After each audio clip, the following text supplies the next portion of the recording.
खुदाम यीशु मसीह जिसने अपने बंदा मुकद्दस पौलुस रसूल की मार्फत कलीसिया को हुक्म दिया है कि वो अपनी तालीम की खबरगिरी करें, उसी के नाम में आपकी सलामती हो।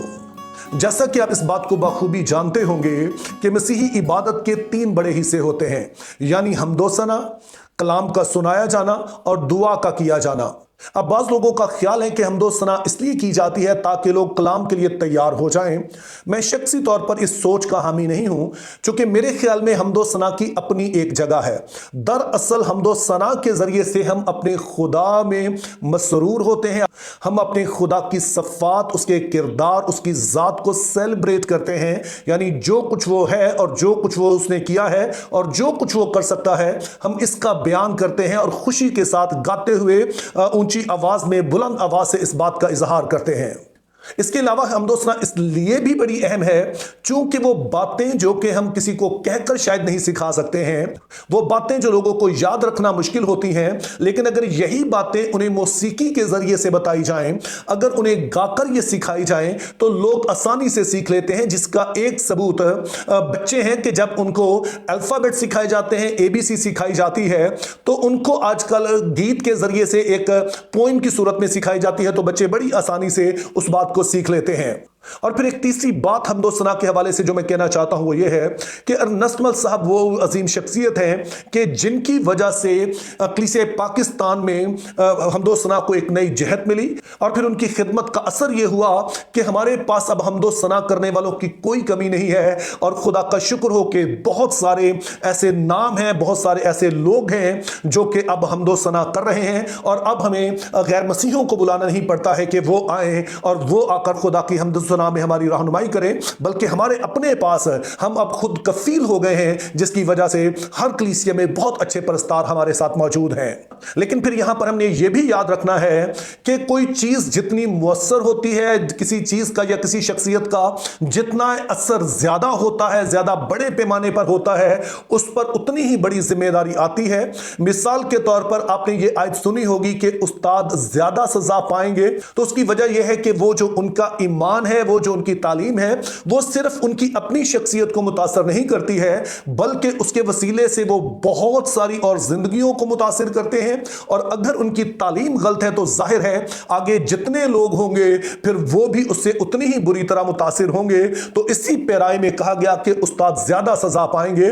लेकिन याद रहे कि उस्ताद सिर्फ वो ही नहीं है जो कि बाइबल टीचर हैं या कहीं पे लेक्चरर हैं, बल्कि वो सभी जो किसी भी तरह ऐसी हैसियत में हैं कि वो लोगों पर असरअंदाज हो सकते हैं, और अगर वो किसी तरह की गलत तालीम देते हैं तो वो भी उसी तरह से सजा पाएंगे जिस तरह के बाइबल टीचर या लेक्चरर पाते हैं। तो इसलिए आज की वीडियो में मैं अपने उन सारे भाइयों को, उन बहनों को जो कि ना सिर्फ हमदोसना करते हैं बल्कि वो जो मसीही गीत लिखते हैं, तो आज की इस वीडियो के जरिए से ये पैगाम देना चाहता हूं कि मुझ पर बहुत बड़ी जिम्मेदारी है एक बाइबल टीचर होने के नाते, और आप पर भी उतनी ही बड़ी जिम्मेदारी है कि किस तरह से आपकी कोई कही हुई बात किसी गलत तालीम का बायस बन सकती है। वैसे तो कई ऐसे गीत हैं जिनकी मिसाल दी जा सकती है कि उनमें गैर बाइबली बातें पाई जाती हैं, गैर बाइबली तालीम पाई जाती है, लेकिन आज एक मशहूर गीत पर मैं बात करना चाहता हूं, और उसका मकसद यह है कि उससे आप बखूबी वाकिफ हैं, इसकी जो शायरी है उससे आप बखूबी वाकिफ हैं। लेकिन इससे पहले कि मैं इस गीत पर बात करूं, मैं एक डिस्क्लेमर देना चाहता हूं कि जब मैंने इस चैनल को शुरू किया तो मैंने अपने लिए कुछ असूल बनाए, और उनमें से एक असूल यह है कि हम किसी भी डिनोमिनेशन को जो कि बिदती नहीं है, जिसको कलीसिया आलम ने डिक्लेयर नहीं किया कि यह बिदती है, उस पर मैं कभी भी तनकीद नहीं करता हूं, उसको इस तरह से एज अ डिनोमिनेशन उसको हत्वे तनकीद नहीं बनाता हूं। लेकिन यहां पर मैं यह भी वाज़ेह करना चाहता हूं कि मेरा मुशाहिदा यह है कि वक्त के साथ जितनी भी डिनोमिनेशंस होती हैं उनमें कहीं ना कहीं कोई ऐसी रसूमात आ जाती हैं, कुछ ऐसी जो है वो बातें आ जाती हैं जो गैर बाइबली होती हैं। तो उस मखसूस चीज की तो मैं बात करता हूं, उस मखसूस रस्म की बात तो मैं करता हूं, लेकिन एज अ होल किसी डिनोमिनेशन को हद से तनकीद बनाना ये हमारे चैनल की पॉलिसी नहीं है। और फिर इस चैनल की दूसरी जो पॉलिसी है वो ये है कि हम कभी भी किसी शख्सियत को हद से तनकीद नहीं बनाते हैं। तो आज भी जब हम इस गीत पर बात कर रहे हैं तो किसी शख्स की बात नहीं हो रही है, यहां पर कोई शख्स बतमाई नजर नहीं है, बल्कि वो सिर्फ अल्फाज हैं जिनको बाइबल की रोशनी में जांचा जाएगा, मसीही तालीम की रोशनी में जांचा जाएगा। और मकसद सिर्फ यह है कि जितने भी सुनने वाले हैं, जितने भी गीतों को लिखने वाले हैं, गाने वाले हैं, वो इस जिम्मेदारी को जरूर समझें कि उनकी हैसियत भी उस्ताद की सी है और उन पर भी उतनी ही जिम्मेदारी आती है जितनी किसी बाइबल टीचर या बाइबल लेक्चरर पर आती है। तो आज इस गीत पर हम बात करने जा रहे हैं। यह है यहूदा का शेरे बबर और मेरा ईमान है कहीं ना कहीं आपने यह गीत जरूर सुना होगा। अब ओवरऑल अगर इस गीत को देखा जाए तो यह बड़ा ही खूबसूरत है। मिसाल के तौर पर इसकी जो मौसीकी है बड़ी दिलों को छू देने वाली है, बड़ी पुरजोश है, गाया बड़ा अच्छा गया है और इसकी जो शायरी है जनरली वो बहुत अच्छी है। लेकिन दो बातें ऐसी हैं जो बज़ाहिर लगता है कि वो गैर बाइबली हैं। तो में से पहली बात जिस पर आज गौर करने जा रहे हैं वो एक मिसरा है, रूह में वो खुदा है, बदन में बना वो बशर। अब जाहिर तो ये बड़ा खूबसूरत जुमला मालूम होता है, लेकिन दरअसल 361 ईस्वी में 361 एडी में लौदीकिया के एक बिशप थे जिनका नाम था अपोलिनेरिस। उन्होंने ये तालीम दी थी कि यीशु अपने बदन में एक आम इंसान है, लेकिन उसके अंदर जो रूह है वो दरअसल जो है वो इलाही है। अब कलीसिया आलम ने इस तालीम का शिद्दत से रद्द अमल दिया। चूंकि इब्रानियों 2 बाब उसकी 17 आयत में लिखा है, बस उसको सब बातों में अपने भाइयों की मानिंद बनना लाजिम हुआ ताकि उम्मत के गुनाहों का कफारा देने के वास्ते इन बातों में जो खुदा से इलाका रखते हैं एक रहमदिल और दयानतदार सरदार काहिन बने।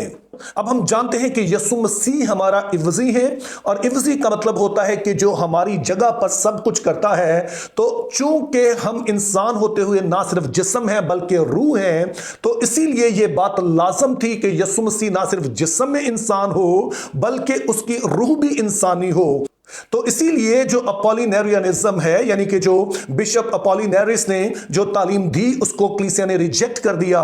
कि अगर यीशु मसीह सिर्फ जिस्म में इंसान है तो किस तरह से वो हमारी रूह का वो इफ्जी बन सकता है, हमारी रूहों को बचाने के लिए हमारा कफारा कैसे बन सकता है। तो यो कलीसिया आलम ने उस वक्त इस बात को वाजे किया कि यीशु मसीह कामिल इंसान है, जिससे मुराद यह है कि उसमें जिस्म और रूह पूरी तरह से इंसानी है, लेकिन साथ में उसे इलाही जात भी पाई जाती है। और ये दो जातें यानी इलाही जात और इंसानी जात यीशु मसीह में मौजूद हैं। इसी सबब से हम कहते हैं कि वो कामिल खुदा और कामिल इंसान है। और अगर उसकी रूह जो है वो इंसानी नहीं है और रूह उसकी जो है इल्हामी है, तो इस तरह से वो कामिल इंसान नहीं ठहरता है। तो इस तरह से ये मिसरा बाइबली तालीमात के बज़ाहिर बिल्कुल खिलाफ मालूम होता है और इसीलिए हमें इसके बारे में मोहतात रहना चाहिए। इसके अलावा इसमें एक और बड़ा मशहूर जुमला है कि बदरूहों को करता भस्म। अब बाइबल मुकद्दस इस बारे में बिल्कुल वाज़े है कि जो रूह है उसको भस्म नहीं किया जा सकता है, जलाया नहीं जा सकता है। और यही सबब है